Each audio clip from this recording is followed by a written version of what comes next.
What's going on, everybody? Jeremy with Detroit Tech. We're heading into the audio world today.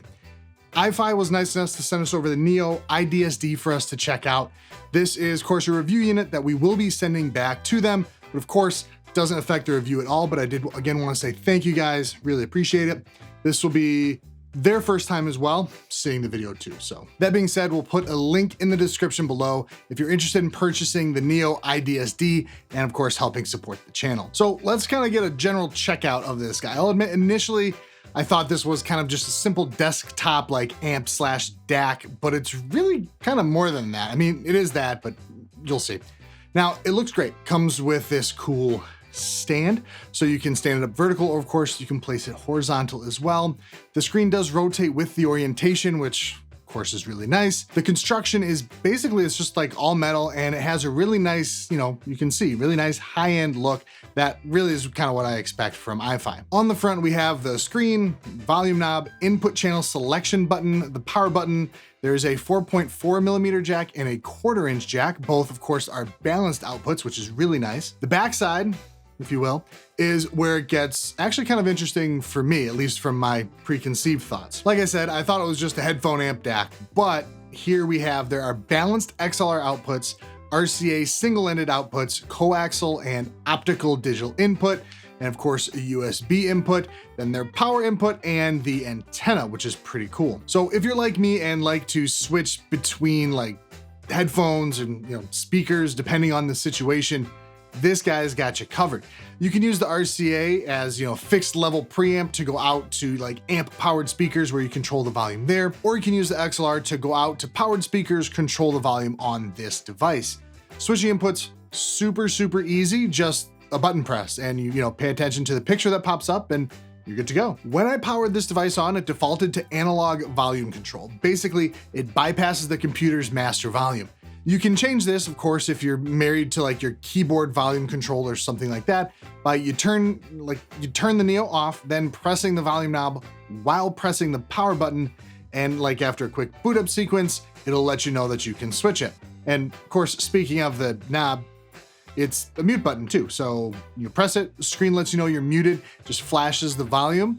You can change the volume while you're muted as well, but it doesn't like unmute it. So just be careful you're not cranking it too high or something before unmuting it.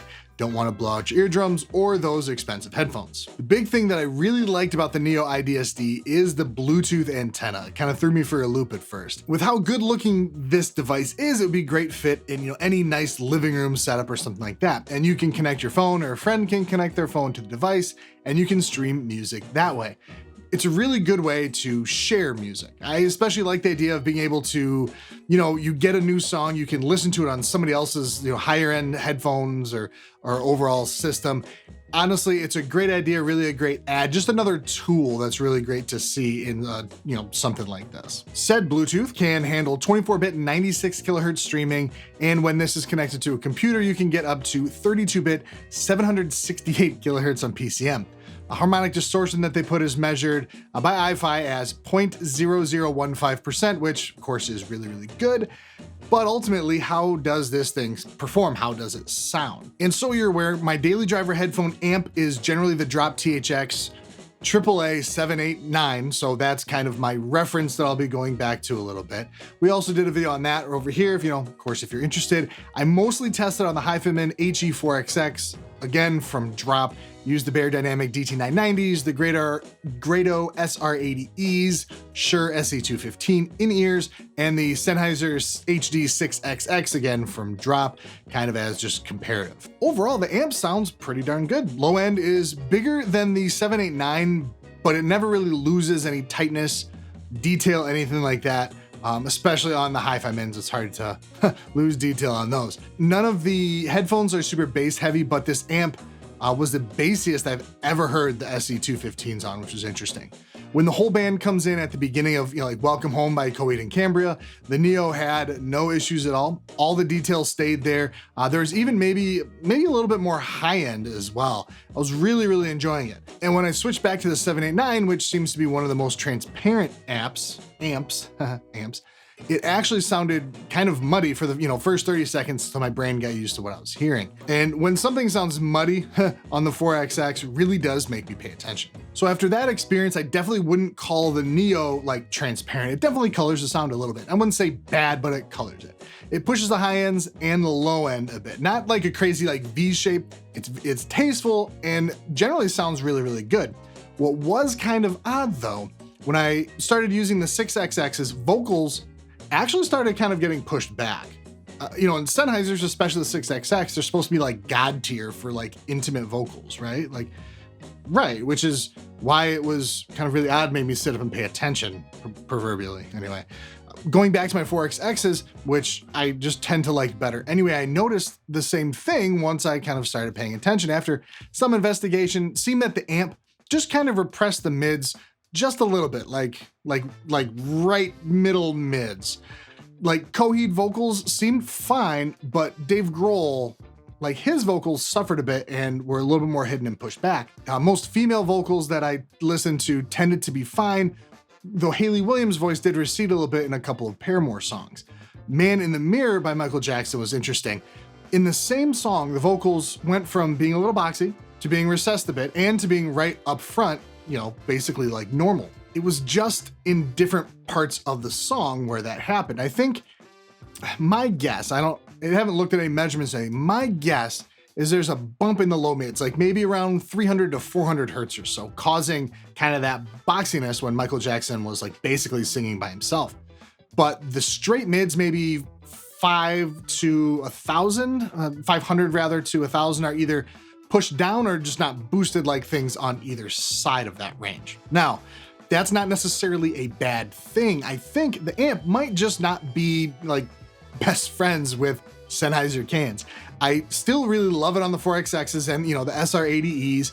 I think I've just gotten super used to like brighter, kind of airier cans. Overall, I think the Neo lends itself best kind of to like detail-oriented headphones and music and people vocals where it's a little bit higher register than like straight mids or low mids, like let's say a Dave Grohl or some verses for Michael Jackson. And of course I couldn't not try it while gaming, and it's pretty good. Mostly in Black Ops Cold War, the footsteps were actually so prominent that I actually got fooled a couple times into thinking somebody was like right behind me.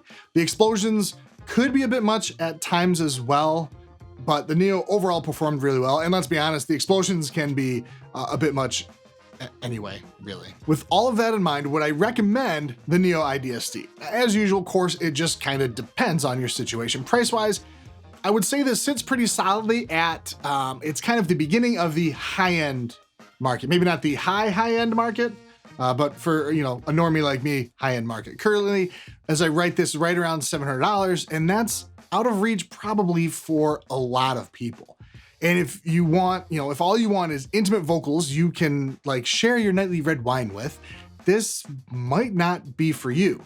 And this isn't exactly marketed as a gaming headphone amp either, but if you have the money to spend, you want to make sure, your FLAC files are being treated the way they deserve, and maybe even throw in some, like Warzone at the mix at the end of, frustrating week, because who doesn't like not get frustrated and get calmer playing Warzone.